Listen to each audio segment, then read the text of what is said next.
Hi friends, నా పేరు రాజు. మీరు చూస్తున్నారు గంపల్ రాజు యూట్యూబ్ ఛానల్. ఫ్రెండ్స్, ఈరోజు వీడియో వచ్చి మిత్రమండలి మూవీ రివ్యూ. ఇక టాపిక్లోకి వెళ్తే, ట్రోలింగ్ చేసి మా సినిమా తొక్కేయాలని చూస్తున్నారు కొంతమంది అంటూ సింపతి కార్డు వాడుకుని మిత్రమండలి వార్తల్లో నిలిపేలా చేశారు మన నిర్మాతల్లో ఒకటైనటువంటి బన్నీ వాసు. మరి అతను బాధపడినంత విషయం సినిమాలో ఉందా లేదా ఈ రివ్యూలో చూద్దాం. కథ విషయానికి వస్తే, జగ్లీపట్నం అనే ఒక ఊరుంది. ఆ ఊళ్ళో అగ్రకులానికి చెందినటువంటి పెద్ద నారాయణ అంటే వీటీవీ గణేషన్, అతను కూతురు స్వేచ్ఛ, ఈమె ఎవరో కాదు మన నిహారిక ఎన్నం, ఇంట్లో నుండి పారిపోతుంది. ఈ సంగతి బయటికి తెలిస్తే పరువు పోతుందేమో అని భావించినటువంటి నారాయణ సాగర్ సహాయం కోరతాడు. సాగర్ అంటే ఎవరో కాదు, వెన్నెల కిషోర్. ఈ సాగర్ ఎలాగైనా సరే మీ కూతురుని తీసుకొచ్చి మీకు అప్పగిస్తాను అని చెప్పేసి ఆయన మాట కూడా ఇస్తాడు. అయితే స్వేచ్ఛ మిస్ అవ్వడానికి కారణం నలుగురు కుర్రాళ్ళని తెలుసుకుంటాడు మనోడు ఇన్వెస్టిగేషన్లో.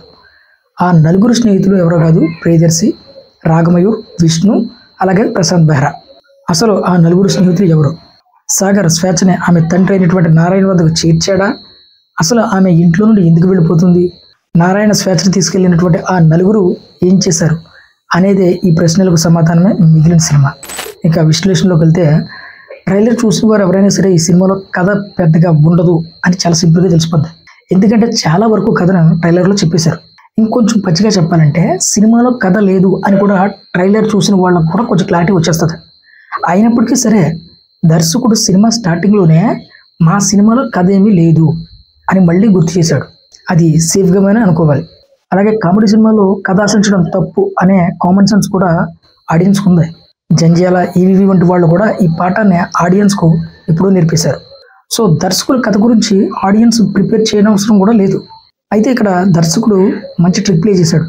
రివ్యూస్లో సరిగ్గా కథ లేదు అని ఎక్కడ చెప్పి దొప్పు పొడుస్తారో అన్న ఉద్దేశంతో వాళ్ళ సినిమా స్టార్టింగ్లోనే మా సినిమాలో కథ లేదు అని క్లియర్గా చెప్పేశారు.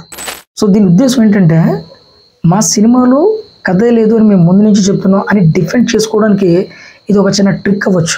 అయితే దర్శకుడు గమనించాల్సింది ఏంటంటే, కామెడీ సినిమాలో కనీసం సబ్ప్లాట్స్ ఉంటాయి. అంటే జాతిరత్నాలు, మ్యాడ్ సినిమాలో చూసుకోండి, దాన్ని ఫాలో అయ్యారు వాళ్ళు. అందుకే ఆ సినిమాలు కూడా హిట్ అయ్యాయి. కాకపోతే మిత్రమండలి విషయంలో అది పూర్తిగా లోపించిందని చెప్పాలి. సబ్ప్లాట్ అనేది లేదు అంటే ఖచ్చితంగా ఆడియన్స్ కనెక్ట్ అవ్వరు. పోనీ స్క్రీన్ ప్లే అందులో భాగంగా వచ్చే కామెడీ ఏమైనా బాగుందా అంటే ఆ విషయంలో కూడా పూర్తిగా డొల్లయ్యని చెప్పాలి. ఇక్కడ నేను మీకు ఒక విషయం చెప్తాను. అదేంటంటే, నేను ఒక జోక్ చెప్తానని చెప్పి నేను జోక్ పూర్తయిన తర్వాత మీరు నవ్వకపోతే అది నిజంగా జోక్ అవుతుందా? మిత్రమండలి విషయంలో సేమ్ ఎగ్జాంపుల్ పర్ఫెక్ట్గా సెట్ అవుతుంది. మేము కామెడీ సినిమా తీస్తున్నాం, కేవలం థియేటర్లకు జనాలు నవ్వించడానికి మాత్రమే మేము సిద్ధంగా ఉన్నాం.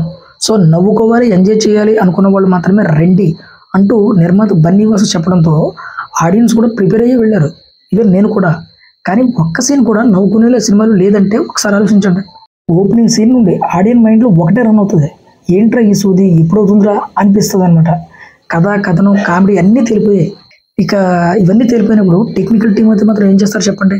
ఇక నిర్మాణ విలువలు, షూటింగ్ సెట్లో 1 గంట పర్మిషన్ తీసుకుని అది తీసుకున్నట్టు ఉంటాయి. విజువల్స్ కూడా ఎక్కడ కూడా సినిమాటోగ్రఫీ కూడా సేమ్ అలాగే ఉంటుంది. మ్యూజిక్ కొంత అయితే బెటర్, అది కూడా సూపర్ అని ఏం చెప్పలేం. ఇక నటీనటుల విషయానికి వస్తే చెప్పుకోవడానికి ఇందులో మంచి కాస్టింగ్ ఉంది. ప్రియదర్శి, విష్ణు, రాగమయూర్, అలాగే ప్రశాంత్ బెహ్రా అందరూ కూడా మంచి కామెడీ టైమింగ్ ఉన్న వాళ్ళే. కానీ వీళ్ళు కూడా కామెడీ పండించలేకపోయారు అంటే ఒక్కసారి మీరు అర్థం చేసుకోండి. ఇది పూర్తిగా డైరెక్షన్, రేటింగ్ లోపాలే. సత్య, వెన్నెల కిషోర్ వంటి వాళ్ళు కూడా కామెడీ పండించలేకపోయారు. పైగా వాళ్ళ నటన కూడా చాలా అతిగా అనిపిస్తుంది. ఇక నిహారిక ఎన్నం, ఈవిడే హీరోయిన్గా మాత్రం అస్సలు సెట్ అవుతుంది.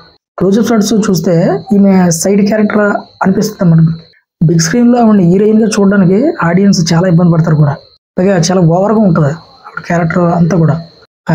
నాకు తెలిసి ఆవిడకి ఒకవేళ అవకాశాలు వస్తాయి నెక్స్ట్ సినిమాలో, ఖచ్చితంగా సైడ్ క్యారెక్టర్లో అవకాశాలు వస్తాయి. హీరోయిన్గా అవకాశాలు అయితే మాత్రం రావు.